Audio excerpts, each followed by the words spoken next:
One man stood before the English army, blocking their path across the bridge, on the other side of which the Norwegian army was scrambling to get positioned to counter the surprise attack. It's said that this lone warrior single-handedly halted the English advance, a large Viking wielding a large axe that cut down any who dared attempt to cross the narrow bridge. No soldier could best him in combat, and no arrow could find its mark, as the berserker continued to kill all challengers, perhaps dozens of them. It took the efforts of a resourceful Englishman to fall the giant. He snuck underneath the bridge, from where he stabbed his spear through the wooden planks, impaling the lone warrior from below. Finally, the English forces were able to cross and engage the Norsemen. Although time was bought with the one-man stand, they were quickly overwhelmed by the English in a decisive victory. Despite the 1066 Battle of Stamford Bridge's historical significance and consequences, it is for many overshadowed by the efforts of that lone berserker.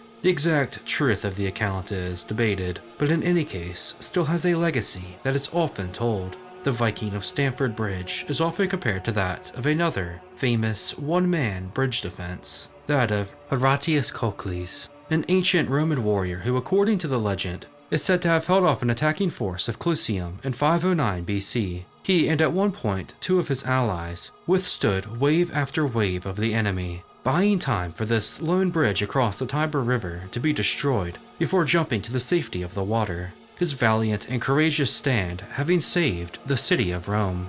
However, there's another lesser-known but very similar one-man stand that took place. This event too saw one warrior single-handedly hold a bridge against a much larger enemy force. The warrior's name was Pierre Terrail, Seigneur de Bayard, often referred to as Chevalier de Bayard, or at least that's as good as I'm going to get it, a late 15th, early 16th century French knight, whose story is about as impressive as one could be, known as the Knight Without Fear and Beyond Reproach. Bayard was born in 1476 into a family of nobility, one with a reputation for the head of the family dying on the battlefield. Such was the case for most of the previous 2 centuries. From a young age, Bayard would be trained in the ways of combat, horsemanship, and knighthood. Early on, he would gain the attention of King Charles VIII for his feats and tourneys. Soon he would not just be jousting and riding, he would be fighting in bloody wars for that same king. And it's on the battlefield where Bayard began to quickly distinguish himself as both a courageous warrior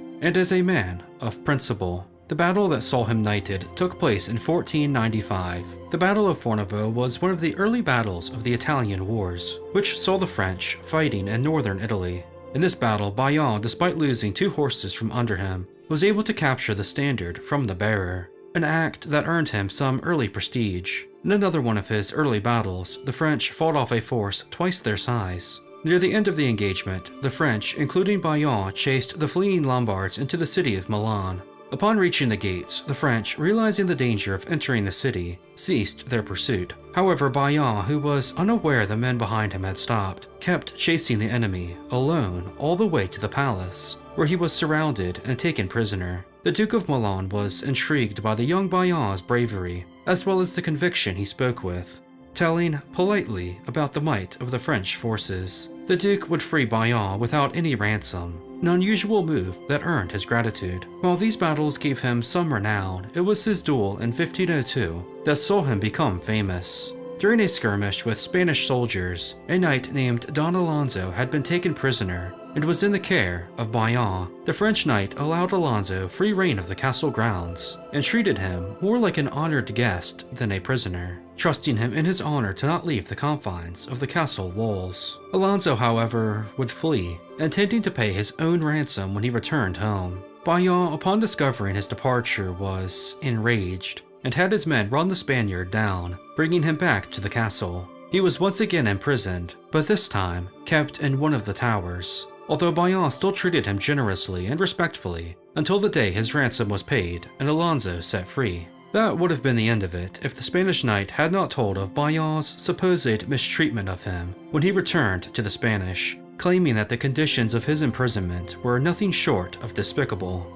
After being reassured that he had done nothing but treat the prisoner as well as one could be treated, an insulted Bayard issued a challenge to Alonso. a duel to the death. Don Alonso was given the choice of the conditions of the fight. Knowing that Bayard was as skilled a horseman as anyone, he opted to fight on foot, which was unusual for a clash of knights. Bayard at the time was severely sick, possibly with malaria, and Alonso was a man of giant stature, so it would seem this style would favor him greatly.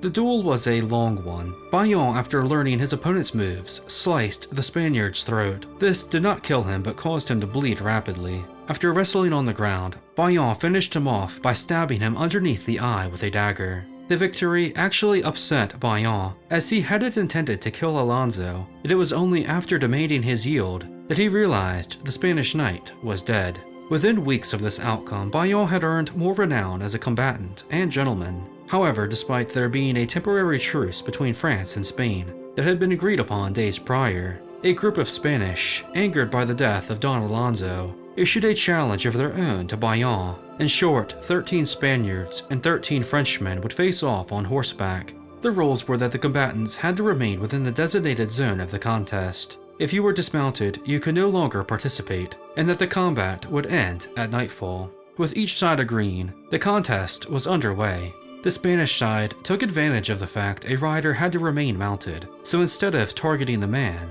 they targeted the horse, and on the first charge, killed 11 of the 13. Only 2 French knights remained, Bayard and his close friend, against 13 Spaniards. The Spanish horses, however, refused to cross over the dead ones, and this allowed the French knights to use the corpses as a rampart of sorts, using it as cover after attacking the Spanish. When night came, the 2 knights remained mounted, having successfully held off 13 opponents for 4 hours, and thus they were the champions of the contest. Bayard had key roles in every battle he fought in, consistently acting in ways that proved him to be the ideal knight. For his allies, he was a courageous leader and a generous friend, who made sure none went without. For his enemies, he was an honorable foe who was merciful and kind both in defeat and victory. In stark contrast to others, Bayard was disgusted at the sight of pillaging sacked cities and the horrible injustices citizens may endure.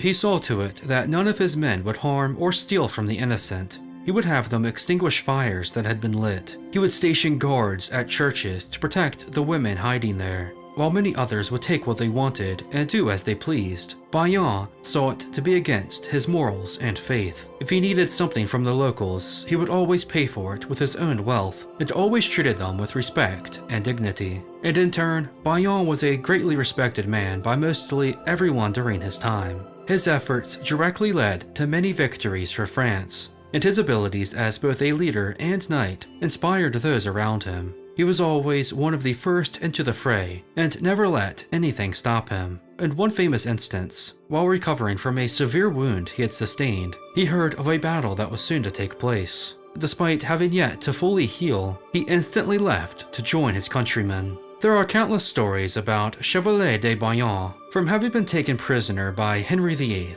and once again being set free due to his reputation, to being asked to knight the new French king, Francis I.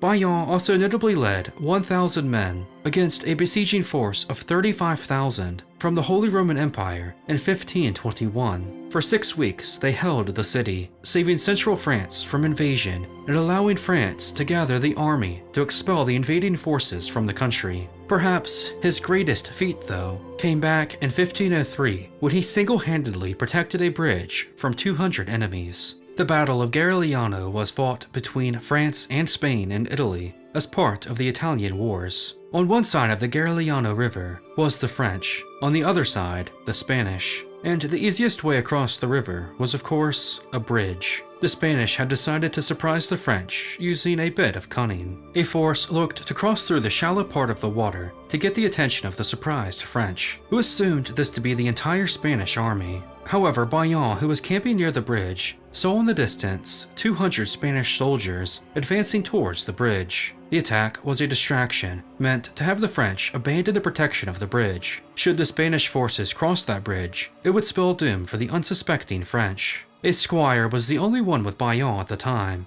and the knight sent him to warn the others and gather reinforcements. In the meantime, it would be on Bayard alone to hold the bridge against 200. On horseback, he charged at the first to begin crossing, knocking the soldiers back with his lance and causing 2 of them to fall into the river, never to be seen again. Wave after wave of soldiers attempted to pass Bayard, who repelled each and every one that tried due to his superior horsemanship. With his sword, all those who got too close were cut down. The accounts describe Bayard as fighting like a devil or a furious lion. Eventually, French reinforcements arrived and drove the Spanish off. Bayard, having successfully defended the bridge single-handedly against a force of 200 men. His actions that day were so impressive that Pope Julius II tried to recruit Bayard into the papal service, an offer that the knight politely declined. Bayard's life is full of incredible tales where, despite the danger he consistently placed himself in, he was always able to emerge alive. Before every battle, he placed his fate in God's hands and believed he would decide his fate. In 1594, while in his mid to late 40s, Bayard was protecting the rear of a retreat when he was struck in the lower spine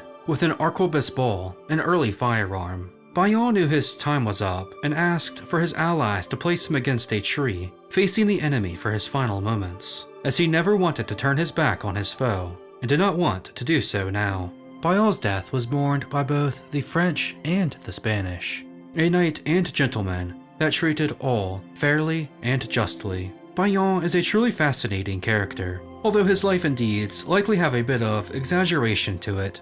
But legends often stem from some bit of truth, and it's likely that Bayard was a highly accomplished individual, one that personified what knighthood was meant to be. A good knight is not just a skilled soldier, trained in the ways of combat, horsemanship, and command. A good knight is also one who is chivalrous, generous, and brave. A good knight protects the weak and is loyal to his country. He is willing to give his life for his banner. There are few men in history that followed this code better than Pierre Terrail, Seigneur de Bayard, le bon chevalier, the good knight.